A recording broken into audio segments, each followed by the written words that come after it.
Travis Wayne Goodsell. This is about the subtle, coded speech of Mormon abuse, LDS church abuse, which carries into the cultural traditions of Mormons, as I illustrated in the previous video I did this morning, of how generation after generation passes on the abuse. And it just becomes, well, that's how I was raised. I didn't know it was wrong. We'll focus on the one particular one that the church has been pushing. Nelson brought it up in April's conference as ex-Mormons were outraged with the lazy learners and lax disciples part, as I was more concerned about him declaring himself as the Antichrist. Everybody missed that, because you don't get taught and trained that the prophets are Antichrists. So they're able to sneak it right in and have it go right in one ear and out the other, as Mormons are instead offended with lazy learners. There's a Mormon channel that did a copy of Nelson's conference talk,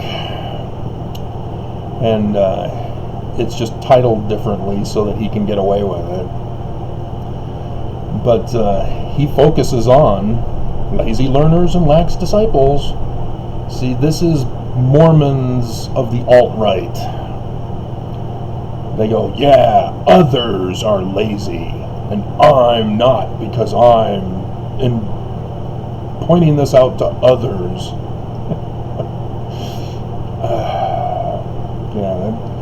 That's the dangerous Mormons, who are very violent, very angry, who love to retaliate when anybody complains. You know, like YouTube employees.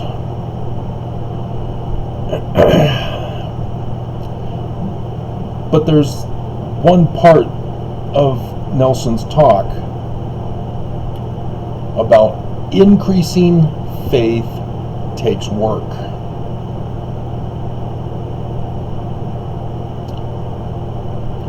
If you don't catch the abuse in that phrase, that sentence, increasing faith takes work.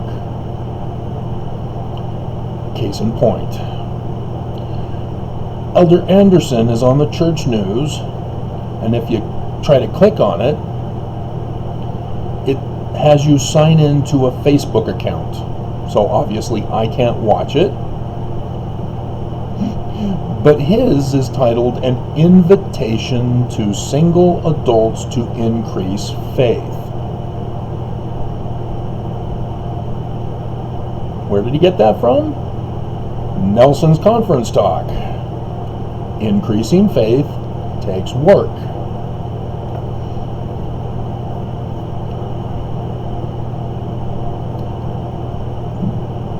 Do you not know original Mormon doctrine versus what they are turning it into so that they can verbally abuse you, to denigrate you, to debase you, to demoralize you, to emasculate you, or the feminine version of emasculate, whatever it's called.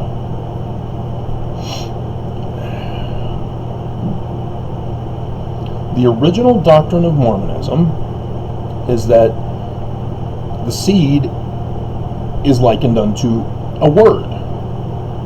Increasing faith takes work.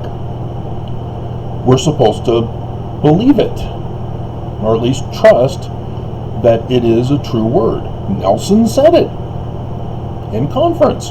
He says he speaks with Jesus. Why would he be evil? So let's practice it. Okay, let's increase faith. Takes work. And he outlines, we can't be lazy learners.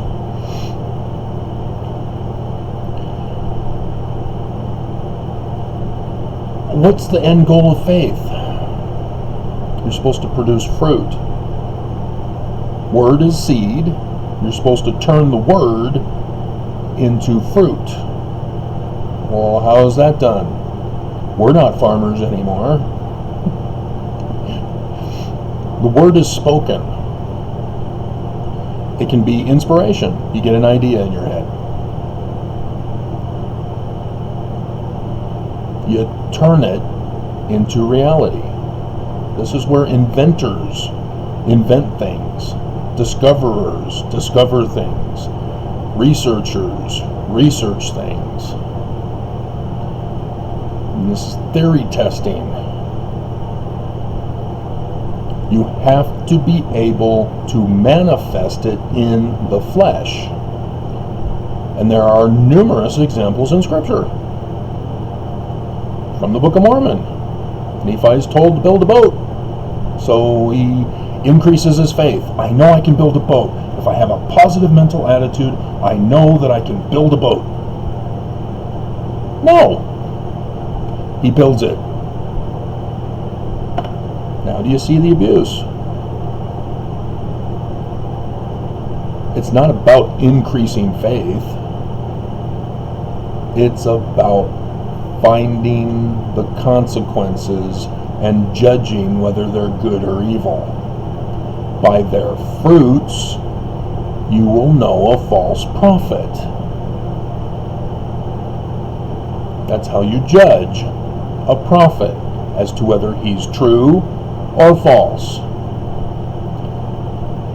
If you never test this false doctrine of Nelson's, you will be deceived. He will have full control over you because you've allowed yourself to remain emotionally in bondage to him. Faith and hope and trust, those are emotions. The true emotions that we're supposed to have is after we accomplish the idea or fulfill the word. That is real joy. Real joy is not manufactured just because he says something. The whole process involves stages of happiness or excitement or joy or emotions. In the beginning, if you have faith, you're excited. Oh, I hope this works. Then it sprouts. There's joy in that.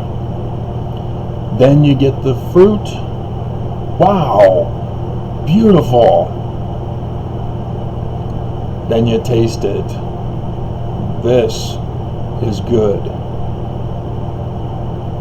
I want to replicate it and get more.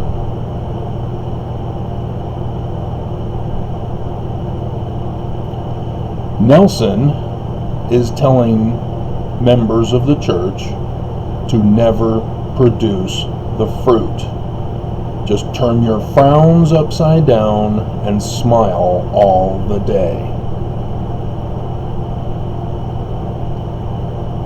Just trust him that that is the end goal. Trust in the Lord, as Oakes said in October conference last year, talking about polygamy, which is a crime.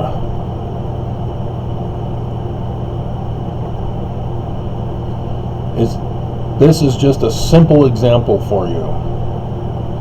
The church has a whole plethora of little comments, little sayings to deceive you.